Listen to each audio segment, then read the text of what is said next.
Tuhan bersamamu. Inilah Injil suci menurut Lukas. Pada suatu ketika datanglah kepada Yesus beberapa orang Saduki yang tidak mengakui adanya kebangkitan.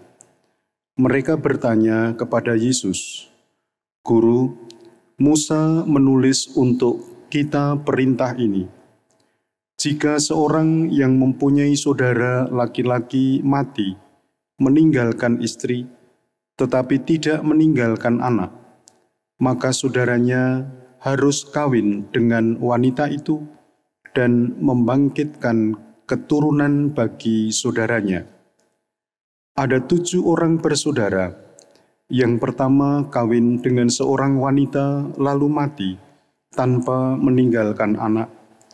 Lalu wanita ini dikawini oleh yang kedua dan oleh yang ketiga, dan demikianlah berturut-turut oleh ke-7 saudara itu. Mereka semuanya mati tanpa meninggalkan anak. Akhirnya wanita itu pun mati. Bagaimana sekarang dengan wanita itu? Siapakah di antara orang-orang itu yang menjadi suaminya pada hari kebangkitan, sebab ketujuhnya telah beristrikan dia?" Berkatalah Yesus kepada mereka, "Orang dunia ini kawin dan dikawinkan, tetapi orang yang dianggap layak mendapat bagian dalam dunia yang lain itu, dan dalam kebangkitan dari antara orang mati, tidak kawin dan tidak dikawinkan oleh mereka, tidak dapat mati lagi. Mereka sama dengan malaikat-malaikat yang menjadi anak-anak Allah, karena mereka telah dibangkitkan. Tentang bangkitnya orang-orang mati, Musa telah memberitahukannya dalam nas tentang semak duri, di mana Tuhan disebut Allah Abraham, Allah Ishak, dan Allah Yakub. Ia bukanlah Allah orang mati, melainkan Allah orang hidup, karena di hadapan Dia semua orang hidup." Mendengar itu, beberapa ahli Taurat berkata, "Guru, jawabmu itu tepat sekali." Maka mereka tidak berani lagi menanyakan apa-apa kepada Yesus. Demikianlah sabda Tuhan. Terpujilah Kristus. Bapak, Ibu, dan para saudara yang terkasih di dalam nama Tuhan,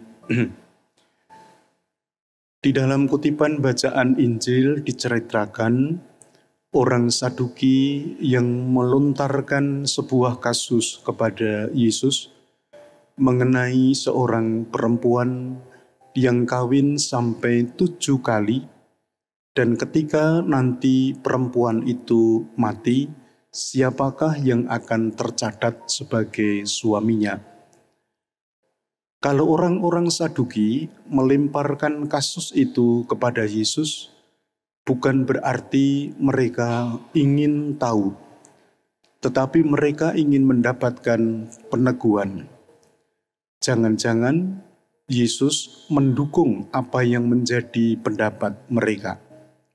Dan yang menjadi inti dari pandangan mereka adalah tidak ada kebangkitan. Sementara yang diajarkan oleh Yesus adalah soal kebangkitan hidup. Bapak, Ibu, dan para saudara yang terkasih, ajaran tentang kebangkitan itu dikaitkan dengan apa yang diajarkan di dalam Perjanjian Lama, bahwa Allah yang diimani adalah Allah Abraham, Allah Ishak, dan Allah Yakub. Mereka bukanlah Allah-Allah orang mati, tetapi Allah orang hidup. Di balik itu semua, Yesus mau mengatakan bahwa kematian itu adalah menjadi titik balik dari kehidupan dunia menuju ke kehidupan surga. Pertanyaannya adalah, Siapa yang menghantar atau memberikan lompatan dari hidup dunia menuju ke hidup surga? Jawabannya adalah dirinya sendiri, Yesus Kristus sendiri, yang oleh karena ketaatannya kepada Bapa, maka setiap orang yang percaya kepadanya pun beroleh kebangkitan sama seperti dia dibangkitkan oleh Bapa. Kebangkitan dimengerti sebagai hidup mulia, hidup bahagia. Kebangkitan tidak dimengerti seperti hidup dunia, hanya dalam situasi yang lain. Tetapi kebangkitan adalah hidup mulia. Maka ketika orang hidup di dalam kebangkitan, tidak ada lagi yang kawin dan dikawinkan, tidak ada lagi yang makan, tidak ada lagi yang minum, tetapi mereka sudah boleh menikmati kebahagiaan di surga. Bapak, Ibu, dan para saudara yang terkasih, itulah gambaran kehidupan bagi orang-orang beriman Kristiani yang percaya kepada Yesus Kristus. Maka tugas kita sekarang adalah mohon agar senantiasa ditumbuh kembangkan iman kepercayaan kita kepada Yesus, Sang Sumber Kebangkitan. Karena tanpa adanya kebangkitan, tidaklah berarti iman kepercayaan kita.